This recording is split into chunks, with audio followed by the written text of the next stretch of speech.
E seu processo criativo mesmo, na prática, por exemplo, você sentiu falta de alguma coisa? Como é que rola como é que rola uma animação? Como é que rola um desenho que cada vez mais maravilhoso? Agora com essa ferramenta que você tem aí, tecnológica, então, a coisa flui mesmo, né? Como é que rola isso? E como é que rolam os versos também? Eu acho que tem duas coisas muito interessantes na minha trajetória. Primeiro são as encomendas, né? Porque quem paga minha janta, como diz os americanos, quem paga meu jantar, quem paga meus vinhos. Isso é muito frugal, né? Mas um bom vinho, uma viagem e tal. Então precisa alguém para pagar essas coisas. Então tem clientes, graças a Deus, que me pagam para fazer o que eu mais gosto na vida, né? Mas são encomendas. Essas encomendas aí é um trabalho de jardineiro, de carpinteiro, né? Elas têm demandas e eu vou fazer em cima delas. Mas mesmo com elas, se você me pedir um livro, uma ilustração, uma diagramação e me der 30 dias, eu provavelmente vou fazer nos últimos 5. Provavelmente. É evidente que eu não vou te contar isso que eu fiz nos últimos 5. Vou te pedir 30 dias, vou ficar com aquilo na cabeça, vou andar de ônibus. Você vai finalizar nos últimos 5. Mas você vai fazer desde o primeiro dia, né? É verdade. Ele já entra. Há alguns casos de que quando um cliente pede, eu também não conto para ele, 2 dias depois está pronto. Na próxima meia hora está pronto. Eu também não vou contar para ele. Vou falar com ele que eu levo 15 dias, 30 e tal. Mas algumas coisas, eu fico muito tempo com elas maturando mesmo. Elas ficam na minha cabeça, andando. Você me encomenda uma ilustração sobre um tema e tal. Eu fico com aquilo guardado, andando. Um belo dia, subindo no ônibus, descendo uma escada, saindo do cinema, aquela ideia aparece. E aí... É a hora que ela está dando bobeira, sei lá. É verdade. O Marcelo Xavier, né, que grande amigo, então eu adoro uma frase dele, que ele diz que é a atmosfera. Eu adoro essa ideia do Marcelo. Ele fala que é a atmosfera, que essas coisas estão no lugar lá em cima, e que a gente pega um pedaço dela, né?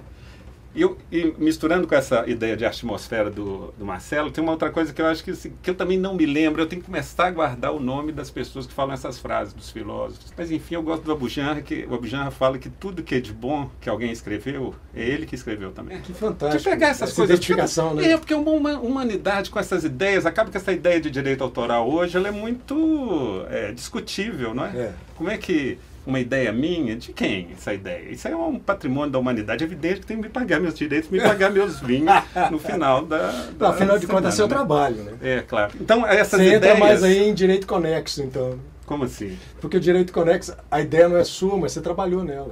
Claro, modificou e tal. Né? E também você pega aquilo, transforma, né, subverte, muda a ordem, né? Exatamente. Então, eu acho que essa coisa é bem flexível hoje nessas... Mas então, seguindo aquela ideia do Marcelo Xavier, é que as ideias moram num lugar muito bom.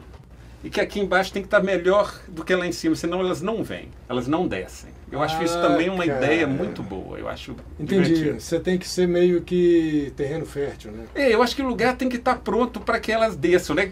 Porque eu acho que, por na hora que você me perguntou como é que se escreve e tal, eu acho que tem vezes que é igual cavalo, é igual santo. Né? Algumas não, algumas você pega, burila, corta... Como diria o João Cabral, né? Corta versos. O Drummond que falava isso, que escrever é cortar versos. Mas outras não. Outras aparecem absolutamente do nada. Aí eu acho que é uma coisa meio de Ogum, de Exum, e como eles dizem, a gente é só o cavalo, né? Entendi. É tipo assim, algumas coisas você acha que vêm prontas. Vem. E a gente, às vezes, de teimoso, dá uma mexidinha só por... olha só, eu fiz durante muito tempo os cartazes da luta antimanicomial. Se há um trabalho, ainda me emociona muito de lembrar, esses trabalhos que eu fiz para a turma da luta antimanicomial. Os cartazes e os slogans deles. Fiz vários. Tem um que Você criou os slogans também? De alguns sim, de algumas, porque são campanhas anuais, né? Então eu criei alguns slogans. Tem um que eu gosto muito que eles usaram no cartaz: me empresta tudo que resta, que te devolvo sonhos de sobra. Que isso. Essa é muito boa. É boa demais. E é legal porque, como eu já fazia esses cartazes absolutamente assim, era quase uma pauta anual. E você vai acabando o repertório, né? Falei, porra, mais um, o que eu vou fazer, né, e tal. Mas quando eu criei essa frase, eu tenho dúvida agora se eu criei a frase antes ou depois. Não, foi depois. Eu saía da escola do Ariel, meu filho, quando ele era pequeno, e aí passava um cidadão com um carrinho de supermercado, lotado de coisas. Imagem de Maria, terço, bonecos, que ele pegava no lixo, uma infinidade de coisas naquele negócio. Eu achei aquele estupendo, falei, nossa, meu cartaz passando na minha frente.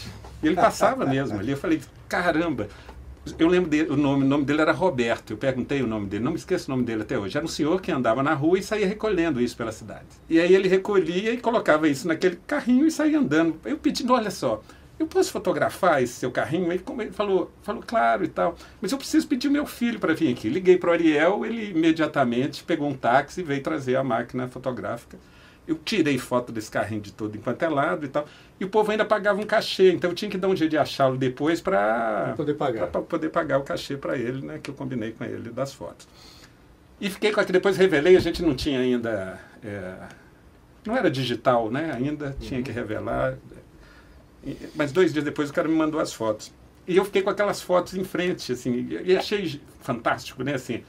Lembrava Arthur Bispo, sabe? Sim. Arthur, aquelas, né? Lembrava Arthur Bispo. Aí pus aquelas fotos na frente e fiquei olhando para elas durante um tempo. E aí veio assim, imediatamente, me empresta tudo que resta, que te devolvo os sonhos de sol.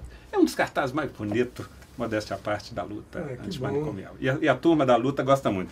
Mas estou me lembrando, mas eu estava falando isso da luta porque essa coisa de baixar as coisas todas de uma vez. Como eu fazia os cartazes e eles tinham uma concurso de samba enredo, e eu que já fazia os cartazes e as frases dele, achava aquilo maravilhoso. Falei, pô, e tinha o concurso, estava aberto. Eu falei assim, eu vou fazer, quero fazer.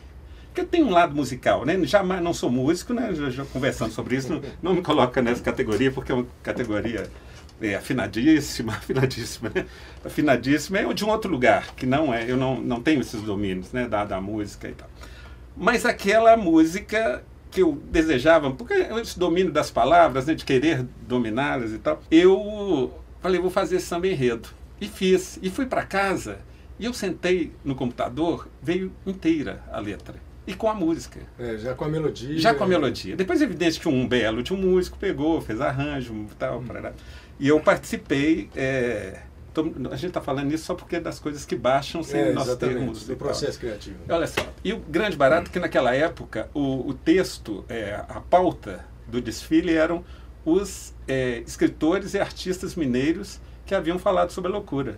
Então você já tinha uma certa intimidade com a eu gostava, como eu sou um leitor voraz, né? E aí eu sei que eu sentei, eu consigo lembrar uma parte dessa música que dizia assim: todo ano eu passo por aqui, vou cantando em verso o que vivi. Todo ano eu passo por aqui, vou cantando em verso o que eu vivi. Vem menino maluquinho, no sertão de Guimarães, Carlos fala de mansinho, Metecapto é a mãe, Dona Olímpia bem na fita, Tiradentes enforcou, se você não acredita, o Elvésio até filmou. E aí volta. Que é isso? Aí volta, né? Todo ano eu passo por aqui, tá? E é divertido porque o Elvésio não é escritor, né? O Elvésio Raton, né? Eu estou falando sobre o Elvésio Raton. Mas ele foi lá para Barbacena filmar a loucura, né? E aí também é uma homenagem que eu fiz a ele, né, nessa música. E você tratou as duas coisas. Os escritores e os artistas, de uma forma geral mineira, que falaram sobre essa loucura, né? E é muito interessante porque vem menino maluquinho no sertão de Guimarães, né? Carlos fala de mansinho, Mentecapto é a mãe, em homenagem ao grande Fernando Sabino, né? Verdade. Esses totens que nos constituem, né? Na verdade.